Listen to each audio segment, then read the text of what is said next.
My CEO wife, after regaining her sight, the first thing she did was demand a divorce from me. Everyone thought she was heartless and ungrateful. After all, during our 3 years of marriage, I took meticulous care of her. Even her eyes were cured because I risked my life to find a cure. Yet now, facing her cold indifference, I don't feel any sadness in my heart. Instead, I feel more guilt. In the living room, Xia Xining looked at me and continued, Fang Yuan, for the 3 years I was blind, your care for me, I'm very grateful. But our marriage is based on a contract. You became my husband, helping me fend off gossip, and I resolved the financial issues for your adoptive parents' corporation. Now that Luyan is back, I want to get back together with him. I'm sorry.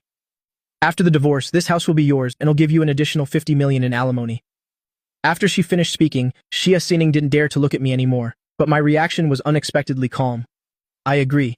Xia Xining stared at me, stunned. There was no crazed screaming as she had imagined, no furious roaring, only my smile. You don't need to feel guilty. Xia Xining, our marriage was just a contract. I knew from the beginning that your heart belonged to someone else.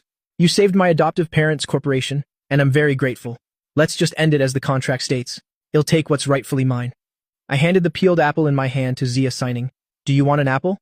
For some reason, seeing me so calm, Xia Xining suddenly felt an emptiness in her heart. Our marriage contract is for 5 years. After 5 years, when the turmoil settles down, you and I would divorce. Although it's only been 3 years, you are the one in charge. You have the right to decide everything. I have no right to object, do I?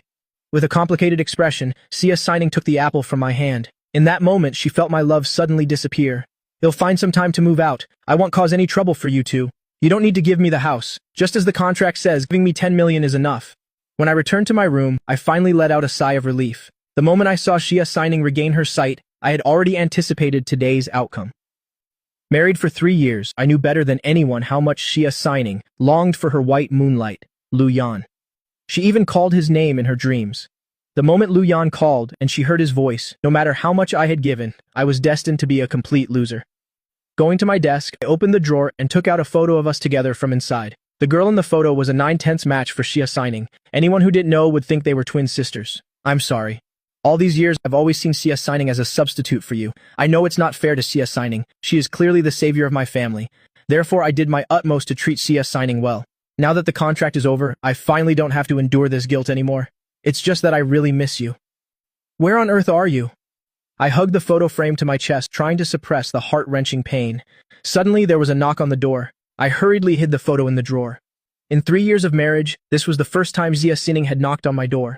She had never come to my room, and had warned me many times not to have any fanciful dreams. Even if she were to be defiled by an animal, she would never let me touch even a little bit of her. In her heart, from beginning to end, there was only her white moonlight, Lu Yan. Xia Xining saw that my eyes were red-rimmed, and for some reason she felt a little pleased.